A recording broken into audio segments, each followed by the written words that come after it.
저는 지금 도요타 용산 전시장에 나와 있습니다. 바로 오늘 도요타의 신형 라브4가 새롭게 데뷔하기 때문이었는데, 자, 그럼 지금부터 이제 5세대를 맞이하게 된 신형 라브4가 어떤 모습을 하고 있고 또 어떤 매력을 갖고 있는지 지금부터 하나씩 살펴보도록 하겠습니다.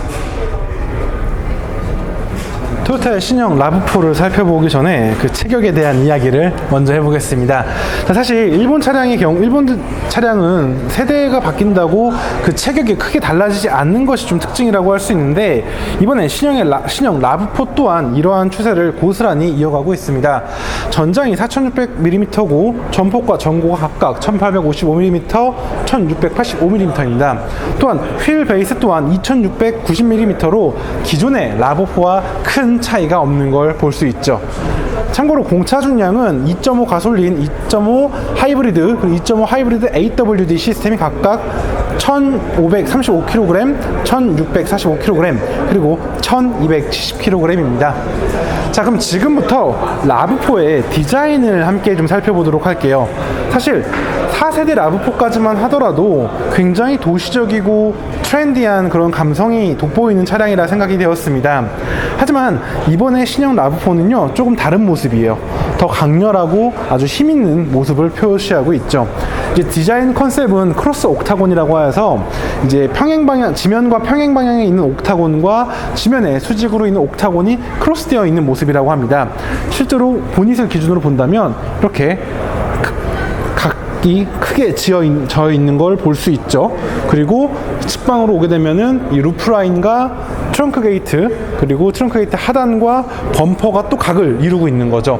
이렇게 해서 옥타곤 두 개가 크로스되어 있는 형태를 보이고 있다는 것이 이 차량의 큰 특징입니다.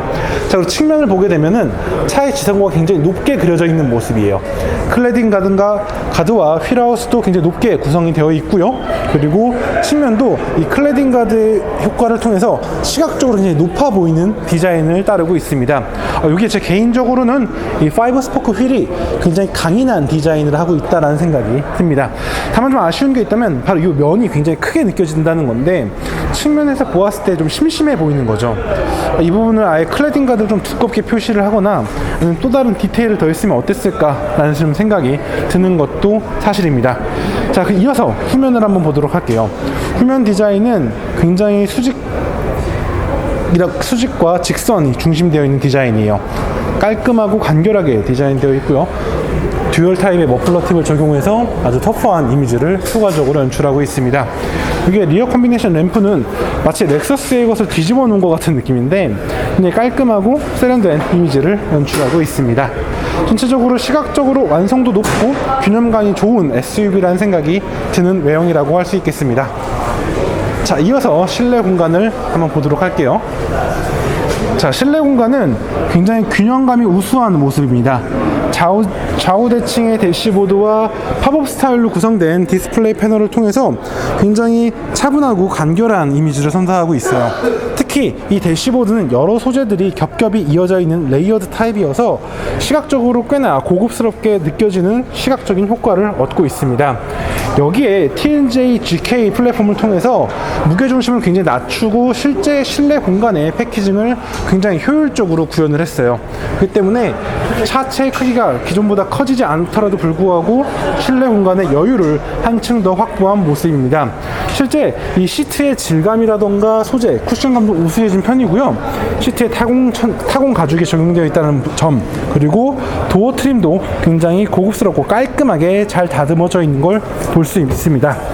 자, 계기판의 경우에는 디지털 디스플레이 패널을 중심에 두고 좌우에 아날로그 클러스터를 둬서 3개의 클러스터가 입체적으로 구성되어 있는 모습을 보여주고 있는데, 개인적으로 시인성이 굉장히 좋고요.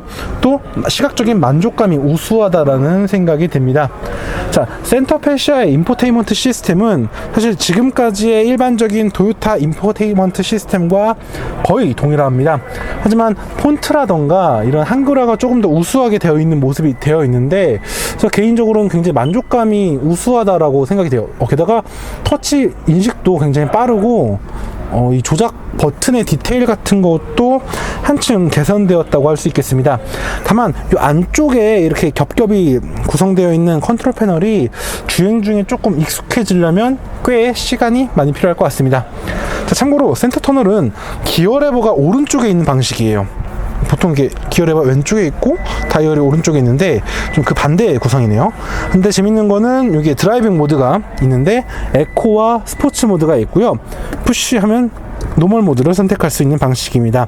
참고로 이제 트레일 모드도 있고 EV 모드도 있기 때문에 하이브리드 특유의 그런 전기 구동과 이제 사륜 구동 특유의 우수한 주행 성능을 모두 누릴 수 있도록 한 것이 특징이라 할 수 있겠습니다. 이어서 2열 공간을 보겠습니다. 2열 공간은 이전과 큰 차이는 없다고 할 수 있겠지만 루프 라인이 직선으로 구성된 만큼 헤드룸이 굉장히 여유 있는 모습입니다. 여기에 조금 늘어난 휠베이스 30mm가 늘어났는데 이 휠베이스 또한 이제 레그룸의 여유를 더하는 모습입니다. 참고로 이 시트는 쿠션감이 굉장히 좋은 편이어서 장거리 주행 시에 만족감이 높을 것 같다는 생각이 듭니다. 그리고 도어 트림은 이제 1열과 비슷한 구성인데 굉장히 깔끔하고 고급스러운 이미지가 잘 드러나고 있습니다.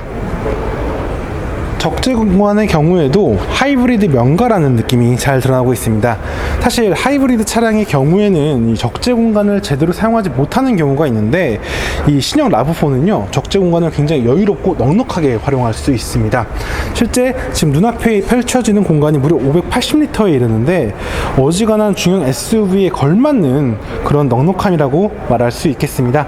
게다가 2열 시트를 분할 폴딩할 수 있기 때문에 상황에 따라서 더욱더 넉넉한 공간을 확보해서 다양한 아웃도어 라이프 및 레저 활동에 아주 우수한 파트너로 자리 잡을 수 있을 것 같습니다. 많은 분들이 관심을 가질 파워트레인 또한 인상적입니다. 자, 2.5리터 다이나믹 포스 가솔린 엔진과 강력한 전기 모터를 조합하고 후륜에도 전기 모터를 배치한 E4 하이브리드 시스템을 탑재하고 있습니다. 이러한 구성을 통해서 최고 출력 218마력이라는 아주 걸출한 출력을 자아내고 있고요.